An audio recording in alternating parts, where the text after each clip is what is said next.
Hello, guys. I am coming to you live with the latest episodes of the Foot and Notes podcast. My name is Bonisile. I am going to be talking a little bit about previous weekend's Premier League fixtures with the focus mainly on the Battle of Stamford Bridge that never really took off as a battle. Chelsea won, Arsenal won. Game that was highly anticipated by, I think, fans of both clubs, as well as people who are very keen on seeing how the Premier League season is going to evolve. There's been a lot of talk about Arsenal being the favorites for the league and that it's theirs to lose. And, they can, if they lose it from here, blah, blah, blah, blah, blah, blah. Crazy thing is, it was only game week 13 and people are they're hunting for narratives, which is fair.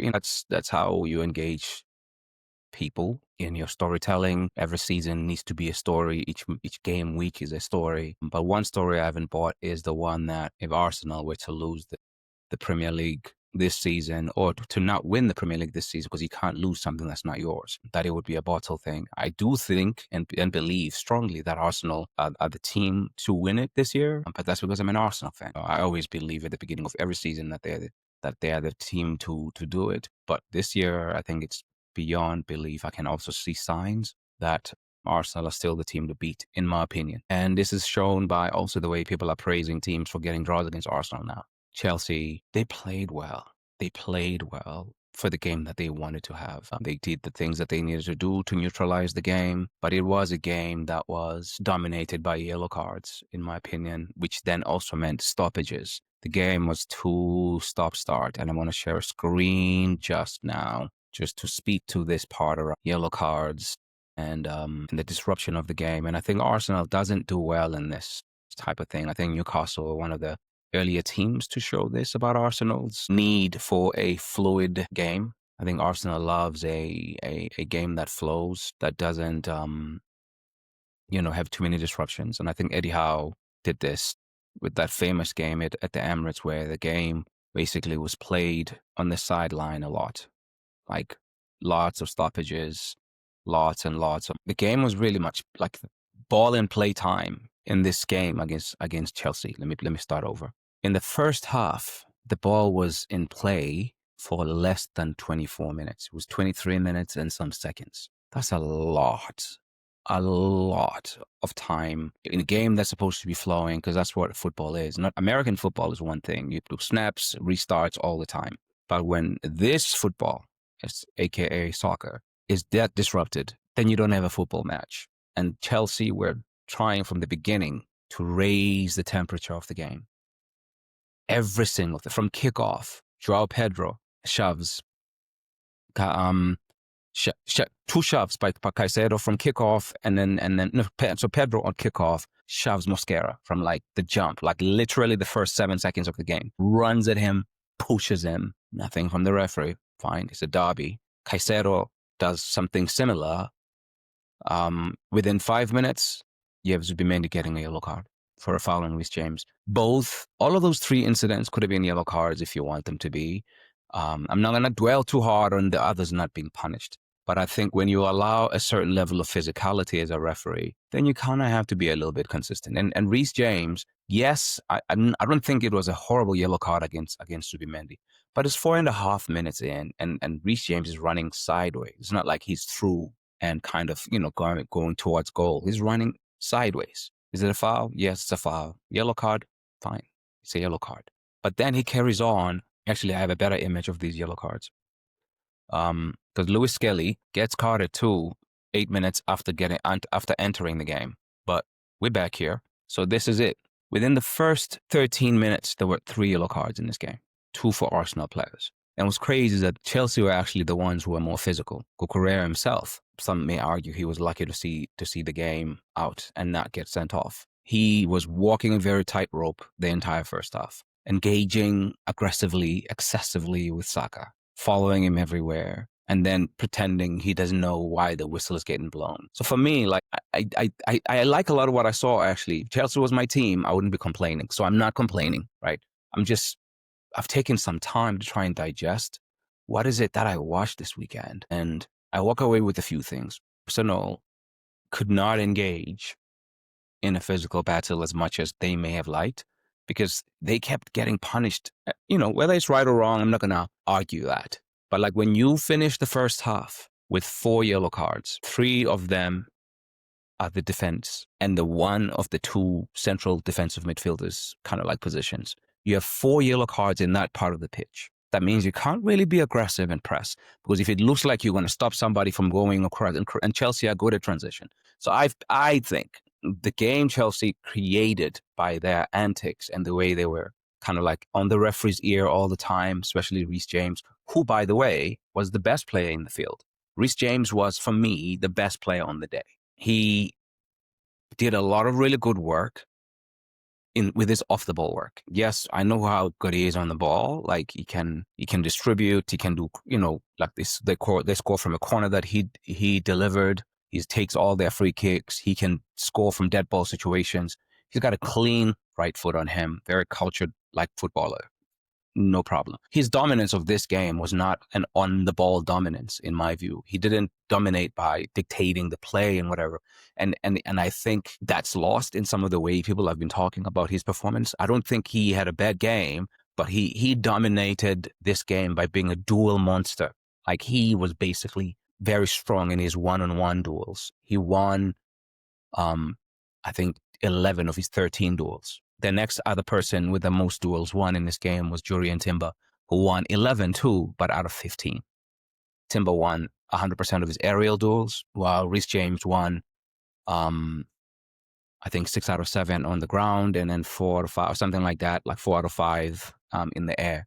But it was a split, right? Of like the 11 for Timber was. They were not playing against each other, so I'm not doing a comparison here. I'm just praising them for being dual monsters in this game in their respective roles. So, and they didn't have any confrontations with each other. I know there's been a lot of talk leading to the game that was about who's better, Reece James or Jurrien Timber, and there was also talk about who's better, Declan Rice or Moises Caicedo, who we're not going to talk about, but basically, Calafiori gets Mosquera gets a yellow card, Calafiori gets a yellow card. Any of these yellow cards on any given day, you can give them. That's fine. And I think actually, if you as a referee maybe don't give this to Zubimendi and then you call the captains between minute 5 and minute 11 and be like, hey, I see what's going on here. You need to simmer down. Otherwise, I'm going to start dishing yellow cards. Maybe the game turns out differently. But the referee gives a yellow card first thing for 40 minutes and 30 seconds. And then he basically has set now the bar so low for giving a yellow. So much that in that first half, there is 1, 2, 3, 4, 5, 6 cards, one of them being red, because he let the temperature go all the way up here by letting Chelsea. That's the surprising thing. Chelsea finished the first half, and I think the rest of the game with only 1 yellow card. That's it. Cucurella, 1 yellow card. He was going to give yellow to Caicedo, and then he was upgraded. So I don't think Anthony Taylor was helped by the players. I think the Chelsea players were trying to make this as difficult as possible on the referee. And it's their prerogative. It's their home ground. They're trying to play the game they want to play. They're looking for a fist fight, and Arsenal played the mature adults. It was frustrating to watch because I wanted them to fight back. But after sitting back and looking at the data and looking at actually the events and the amount of stoppages, between minute 30 and minute 40, you hardly played any minutes, because it took about 5 minutes to review and do all of this thing from the red card. And yet, stoppage time wasn't reflective of that. And that's the other part of the story of this game, is that like 23 minutes or so played of ball in play in the first half, and then 26, 27 minutes of ball in play in the second half. And you can tell which one of these halves, like, or Arsenal started to play better or at least have a bit more flow. But even then, like, it was hard by that point, because you playing, even though you're playing with 11, you're playing with a few guys who are on yellow cards in your rear end. So you're playing with, 4 players in your back 6 positions on yellow cards. It's very difficult to do that. It's really, really difficult to do that. And the referee, whilst he was not the biggest culprit or the biggest person to spoil the game, I think he made a big contribution in allowing the game to travel in that direction. In allowing Chelsea get really physical, like a couple of shoves that are uncalled for. So Zubimendi gets a little bit into it with Caicedo just moments before. just moments before, Caicedo had been going for Merino. I don't know what it is, maybe Merino said something nasty in Spanish. I don't know. Maybe Merino said something that Caicedo did took exception to. We're not on the field. I don't know. But all I know is that Moises Caicedo was playing on and over the line quite frequently. He was on the line or over the line, and sometimes by some yardage beyond the line. And you can't do that. You know, if you're the referee and you're there for player safety and your main goal is to try and make sure that its game is being played in a very safe way, then you don't want to allow that. But I don't know how many referees would have dealt with this game very well because of the way Chelsea had done it. You know, it looks like they were trying to junk it up, and it worked out that way. The ball was in play in the second half for 27 minutes, first half 23 minutes. 50 minutes out of 100 so minutes of play, okay, ball in play. That's a whole different game. It's not football at that point. It's American football at best. Cucurella walked the line too a little bit, and Graham Lassalle. Gramson is a different Graham. Graham Lassalle was like, that shouldn't be a yellow card. The second, around 33 minutes. He was already on a yellow since minute 13. And yeah, like he kept walking that line and being allowed to walk it. And yet, every time an Arsenal player touched a Chelsea player, they were beating the ground. They were doing all other kinds of things. I thought Chalobah was overreacting. It looked like it was a sore one eventually. But a lot of the Chelsea players were trying to do what they can to stop the game, get the referee to send one of the Arsenal players off, and it just made the game ugly. I'm not gonna lie. I did like it from a fighting spirit side of things. I did like it from like, this is a derby. We're not gonna be pushed over. We're not youngsters or babies. We're gonna step up to you boys. It's our place. We're gonna play with pride. I liked all of that, but there's a very, very, very, very big distinction for me in playing hard while also like being in a contest, you know what I mean, with your opponent. Like, you can't be a tough guy 1 minute, and then when you get strike back or even somebody sneezes next to you, then you're crying. Like, decide which one you are. Do you want to fight here, or do you want to be sneaky? Do you want to be, you know, because I would even call it thuggish, because if you're a thug and if you're that guy, then you got to step up like that guy, right? Like, you step onto your business like that guy. I don't think the Chelsea kids were that. I think what they were trying to do was to, like, for example, Caicedo, perfect example of what I'm talking about. Extreme, but perfect. He kicks the butt Jesus out of Merino's legs. I mean, right ankle, left ankle, that because Merino's left-footed. Steps on it, gets him hard. What does he do? Instead of standing on business, because he just stood on this man's leg and tried to break it, he rolls on the... He acts like he's hurt. He's doing all the things. So for me, that's the big thing that I have an issue with what Chelsea were doing. Like, I don't mind them pushing us around. But then if you get pushed back, like, don't be screaming around and crying and going to the referee all the time. Like, that for me was what pissed me off about what they were doing. It's the same thing with, like, I know people are talking about blueprints now, like Sunderland, this, that, and the other. Yes, it's frustrating when the ball is in the air all the time. And it's an old thing. It's not new. People have done this before. Sam Allardyce used to do this when playing against teams that he thought they were better at playing the football side of things. Tony Pulis, you know, those kinds of managers, they used to do this all the time. And more recently, Sean Dyche will do this because, you know, when you have like a talent disadvantage, you got to do what you got to do. I get it. I'm not out here being a snob and telling other teams how to play football. But if you want to play a style of football where you are going to be aggressive, then you got to be able to take the aggression. That's all I'm saying.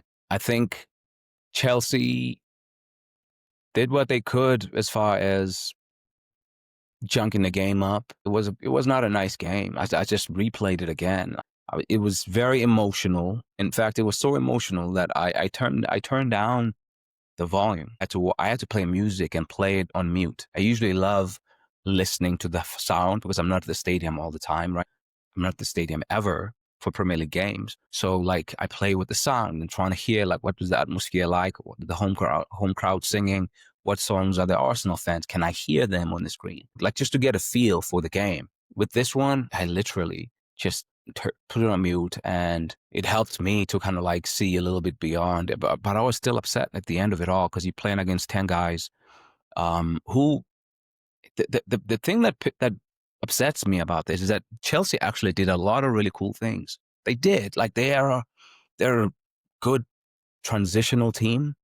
and they can match people on this one-on-one stuff, they're going to be a problem for teams that play with the ball. I'm curious to see how they are when they have most of the ball and teams are sitting back. Like I don't know how they're going to deal with that. But like they're very good. They go man to man, and they got sprinters everywhere across the pitch. So these are the teams from the Chelsea versus Arsenal game. This is how it started. Look at the Chelsea team. Even Enzo is one of the slower guys in the team, but he can run. He's gotten lean too since moving to Chelsea. This kid can run. Runner. Fast for a centre back. Runner. They got runners all around the field.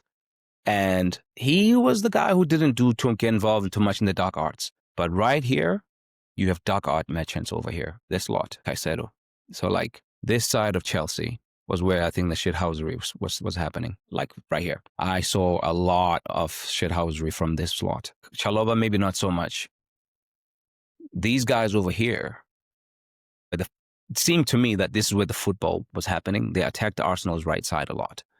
Pedro Fernandez combined for a few beautiful things, like, for example, a couple of throw-ins where Nkapia one time gets sucked in and then the ball gets played over and Timber has to intervene. Last minute kind of like intervention. Otherwise, it's a shot versus like just 1v1 with David Raya. And so there was a lot of really cool things that happened in this game from Chelsea. But I just didn't like how they, for me, took the game in a direction of like stop, start, stop, start. And the problem with Arsenal is like an injury forced change over here, right?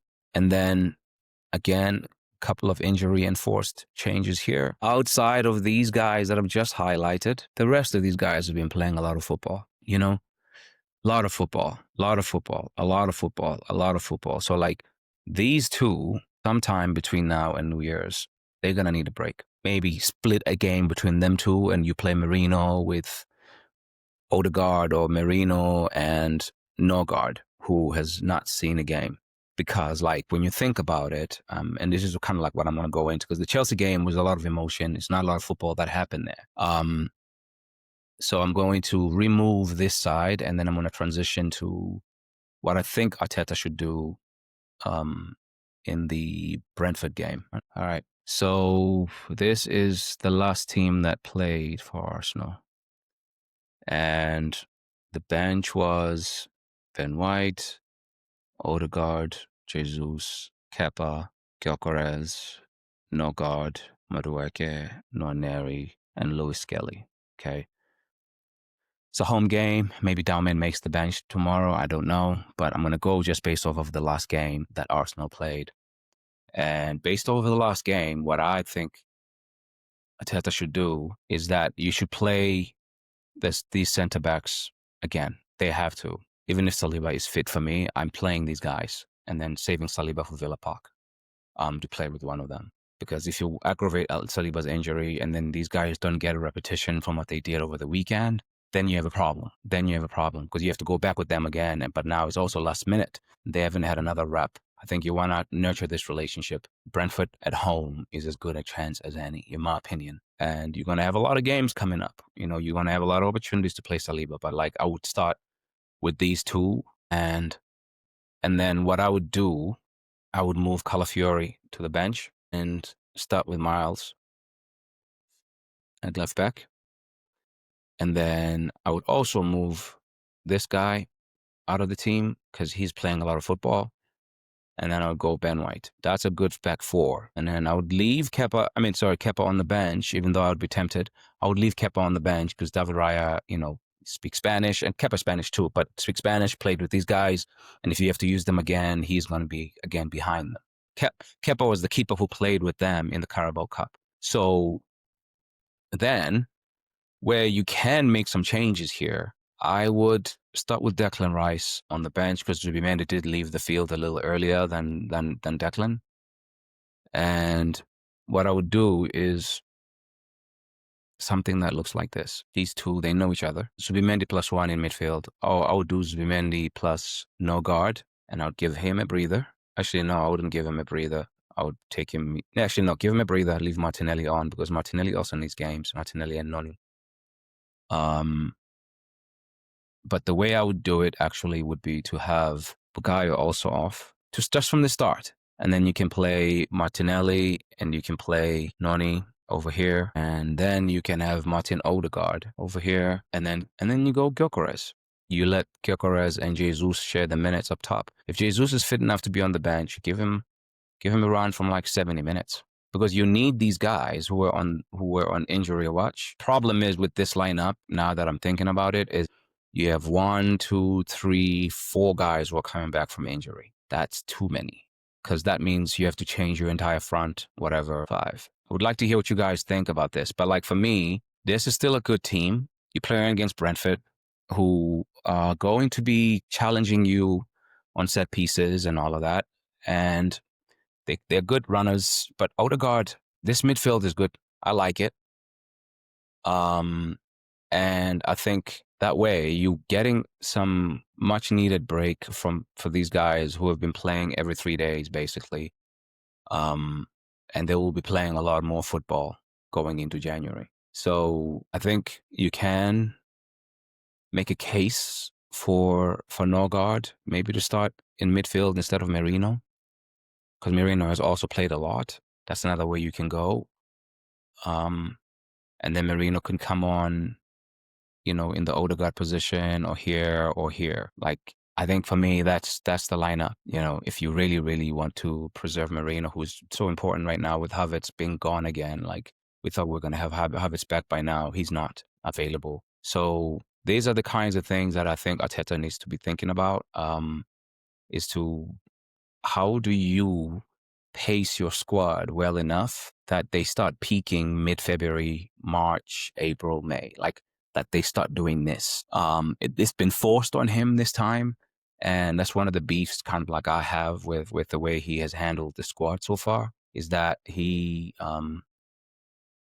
doesn't always think about. I mean, I don't. No. Let me take that back because I'm not living. I'm not in his head. I may not talk like I know what he's thinking. He doesn't come across to me as if he's thinking about giving players a run when his other guys are also still healthy. It looks like to me he rides whatever the favorites are for that month and a half, 2 months. He rides that team until for some of the players the wheels start falling off, and then from there onwards he will find the next man up. But because of injury, a lot of our injuries, I think, have something to do with overuse, I think. And so that's part of the problem for me. That's what I'm seeing with Mikel so far. As far as like Premier League results elsewhere, Newcastle found life, thrashed Everton 4-1. I was surprised by that. Wasn't surprised by the win, but I was surprised by the thrashing of it. Palace lost the early kickoff to Manchester United. Liverpool found life and beat West Ham 2-0. Funny enough, no Salah. So maybe they're getting ready for life after Salah. Or maybe AFCON is giving them an opportunity to actually play a team that has 10 defenders on field. Versus, with Salah, you're always playing -1, especially when things aren't going well. But obviously he's been, for most of his career, as long as we've known him, he's been a net positive, even though he doesn't defend. Brighton, 2-0 winners over Nottingham Forest. That one, no surprises there. What surprised me actually was how close the Villa scoreline was. The Villa-Wolves game ended 1-0. Great goal by Boubacar Samara. Fulham took advantage of Spurs' Champions League exploits and got themselves a 2-1 win. And Sunderland, a very impressive comeback, 3-2 win at home to Bournemouth. They were 2-0 down and they found a way. And City, a very late win for them against Leeds. I'm surprised that game also went as deep as it did. And City were cruising 2-0. And Leeds, Dominic Calvert-Lewin comes on and changes the whole thing. Not single-handedly, but he was definitely one of the catalysts just to Leeds' fortune changing in that game. And Brentford, Arsenal's next opponent, took a 3-1 win against Burnley. This is another game that's deceptive when you look at the scoreline, because going into the last 10 minutes of this game, the score was 0-0. 80 minutes in, 0-0. And yet there was to be late drama. And it looks like it was an easy win for Brentford when you look at the score. But yeah, there was a lot of drama in this one. And Brentford walk away 3-1 winners. Yeah. Yeah. Football is coming on in leaps and bounds right now. And some games are playing for already right now, Manchester City and Everton. And there's 3 games playing right now as I'm recording. So I'm going to stop right here and I'll be seeing you guys on the next one. Please like, share, subscribe, and all the good things that podcasters love for people to do. Cheers.